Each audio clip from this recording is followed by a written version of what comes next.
Good morning. It's Thursday. Welcome to Devotions. The reading this morning is Jonah 3:1-5. Then the word of the Lord came to Jonah a second time. Go to the great city of Nineveh and proclaim it to the message I give you. Jonah obeyed the word of the Lord and went to Nineveh. Now, Nineveh was a very large city. It took 3 days to go through it. Jonah began by going a day's journey into the city, proclaiming, 40 more days and Nineveh will be overthrown. The Ninevites believed God. A fast was proclaimed, and all of them, from the greatest to the least, put on sackcloth. And that's the end of that. The phrase, "The Lord came a second time," spoke to me. How many times does this happen to us? We turn a deaf ear because the assignment that we have been called to do is too difficult, or we feel too lazy or inadequate. We might have strayed.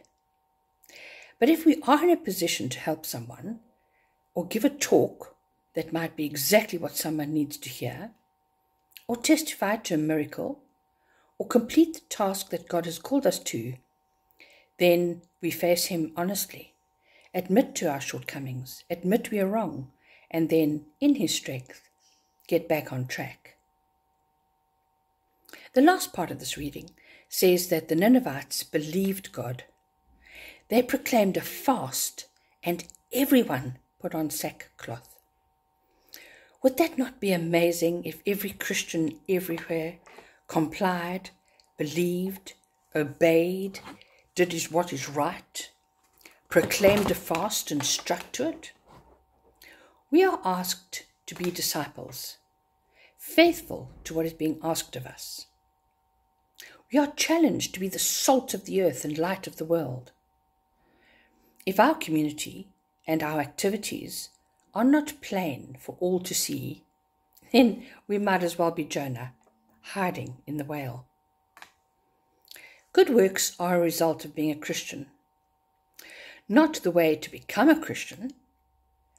And when we do good works, done in humility and purity, people should be drawn to Jesus, not to the person trying to gain brownie points by doing the good works. Matthew 5-7 is a clear picture of what doing good works involves: blessedness, reconciliation, absolute truthfulness, non-violence, and a love for enemies. We need to be extraordinary.